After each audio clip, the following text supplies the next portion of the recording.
My name is Christy Casey, and today we're going to be demonstrating how to correctly put on different wraps for horses. For safety purposes, I have him cross-tied, and this is for horses if you know that they're going to stand well throughout the process. But if you don't think the horse is going to stand well or handle wrapping, you'll need a handler to hold him instead of the cross ties. And if you're wrapping a sensitive part of the leg, you'll need to have someone hold the other leg, an additional person, so that the leg that you want to wrap stays on the ground. The first wrap we're going to do is the polo bandage. This is used when exercising your horse and protects the horse from interference hitting his legs with his other legs. It's important that you don't put polo wraps on a horse who's already stocked up. This could lead to the polo wrap loosening and falling off during your ride, which is very dangerous. So the point of the leg that we're going to try to protect is the fetlock joint. And so we're going to cover the ergot, and we don't want to go too far past the fetlock because that will restrict the flexion of his joint and he won't be able to move his leg as well. So we want to come from just below the knee to this, cover this bump of the fetlock joint and cover the ergot behind. So I have my polo wrap, and I'm going to lock the polo, go down, even pressure throughout. You don't need to pull hard. And whenever I get to the point that I'm covering up, I'm going to come down just to the ergot, come back up, which creates this nice upside down V, and continue to wrap with even spaced loops back up, making sure that all the wrinkles are out. And a correct wrap will end at the top, and your last pass will be the top of the wrap. And that will work for any type of exercise when you're riding your horse. The wrap, you're going to want to do this quickly so that you don't bother the horse. Some people will try to wrap as they unwrap, but this isn't very nice to make your horse stand through all that. So you'll just quickly unwrap and then rewrap this later. When you're ready to rewrap your polo, you can tie the end to something to keep it tight. And you're always going to wrap with the Velcro to the inside. So I like to connect the Velcro to itself and then wrap the Velcro inside and continue wrapping like this until you get to the end. Other bandages for your horse can be used for a lot of different reasons. You can do stable bandages, which you're going to need a little shorter one if you're only covering a sweat or a cold poultice. There are also no-bows, which are technically supposed to be less likely to bow your tendon, but they have less padding, and so it's just as dangerous as anything else, and you'll want to make sure that you use just as much caution when wrapping with a no-bow. These are just thinner and are more likely to stay smooth. You also have really tall ones, and this is really thick and a really nice bandage, but for the horse that I'm wrapping, it's going to be too tall. So when choosing your bandage, you're going to need to first decide the purpose of your bandage and how tall you're going to need it to be, and then pick which material you want to use for your pillows. There are different wrapping materials that you can use to cover your pillow. The first is the track bandage that we use a lot here at William Woods because it has a really good stretch to it and not too much stretch that would be dangerous to cord the horse, and they're washable and they have a handy Velcro fastener at the end to use. You can also use flannel, which is normally homemade, and they don't have a flat elastic, or they don't have as much elastic in them. Neither do they have a Velcro fastener at the end, and you'll need to use tape at the end to secure it. Some people like to use vet wrap, but since you have to throw it away when you're done and it's not really reusable and has a lot of stretch in it, it can be a little bit more dangerous whenever you're not wanting to cord the horse. So here at William Woods, we like to use the track bandage. The first wrap we're going to do using the pillows is the stable bandage. This covers the horse's sweat or cold poultice after you've applied them, and also will go over any wound care treatment that you put on the leg. It can also be helpful with horses who stock up easily, and it helps reduce swelling in the leg. So this kind of wrap doesn't really need to go that far below because you're not really needing to anchor anything. And so what we're just going to be concerned about is covering the just below the knee to just below the fetlock. I already have chosen a pillow wrap for this, a nice quilt, and I've measured it out so that it's pretty much the length that I want, just to go below the fetlock enough to cover it. So I'm going to wrap the quilt around and then cover the track bandage with it.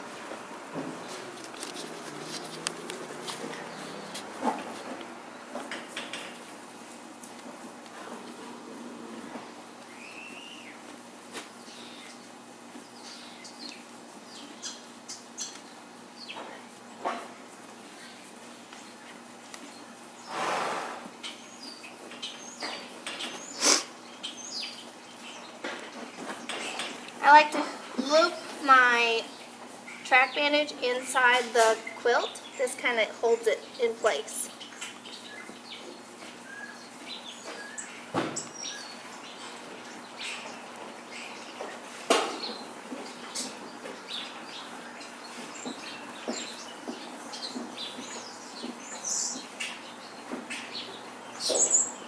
I'm going to leave about a ½ inch to an inch of padding at the end, and this keeps the track wrap from jumping off the quilt.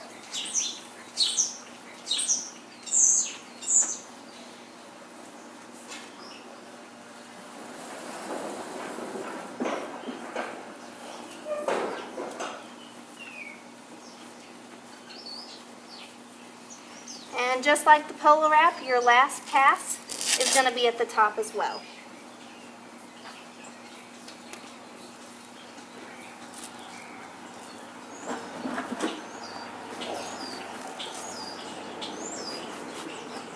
And this covers just enough of the leg to hold either a wound care wrap or a sweat or poultice. So you want to make sure all this is flat.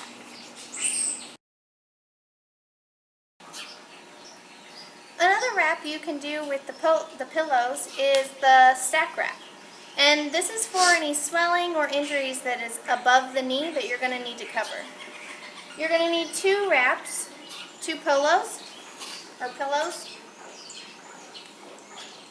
And I've chosen the first one to be a little taller than the ones that we used for the stable bandage, just because we're going to want to go further below the fetlock in order to be able to create an anchor point for the stack wrap. So this will go a little bit further down. I have a second one that will go above and kind of stand on the first bandage. So I'm going to also need 2 track wraps. That the first one will be for the first wrap, and then the second one will go over the stack wrap and then kind of come down and back up to create a uniform look. So to create our base for the stack wrap, I'm just going to first do a bottom bandage that covers below the fetlock.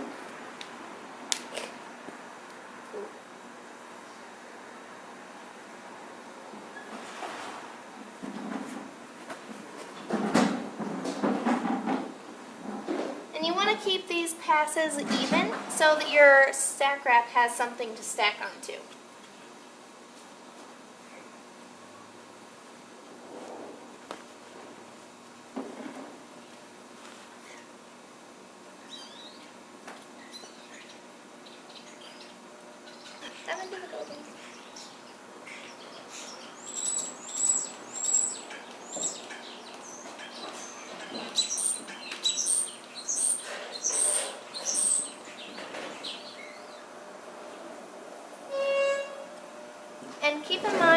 bottom portion of the wrap is what's going to keep the top wrap from sliding down past the leg.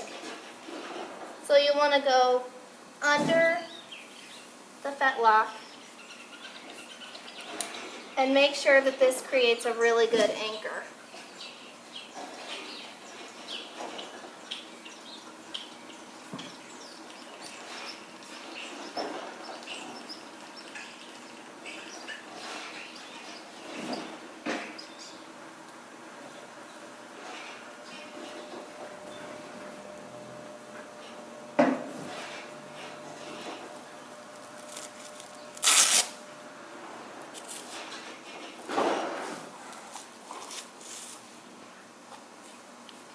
And you want to make sure that this won't twist around because this is the only thing that's going to be keeping this top wrap on.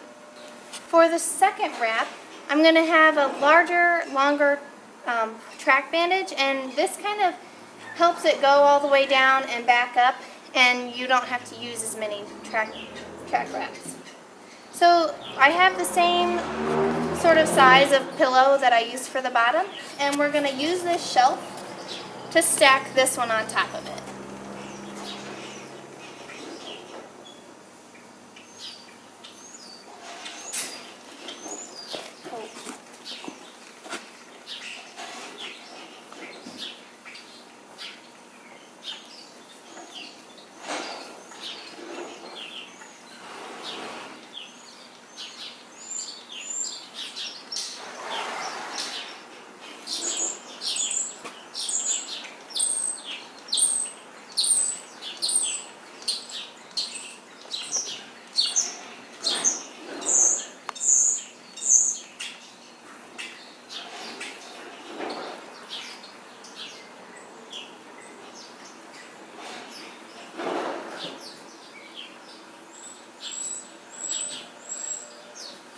And we're going to make our way down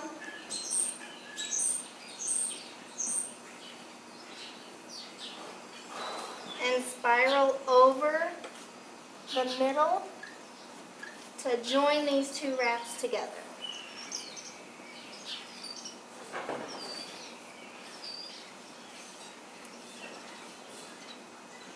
And then once you've met the middle of the bottom wrap, you can start making your way back up.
When we come to the end, normally these longer homemade track wraps won't have the Velcro fastener.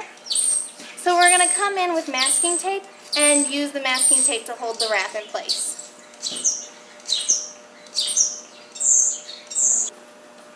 So here's our end. And we'll take our masking tape and secure it since it doesn't have a Velcro.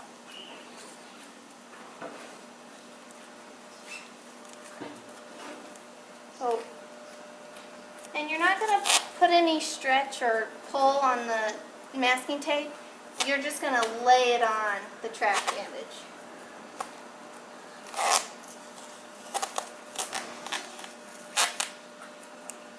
So when I end each pass, I'm going to create a little tab. In our next pass,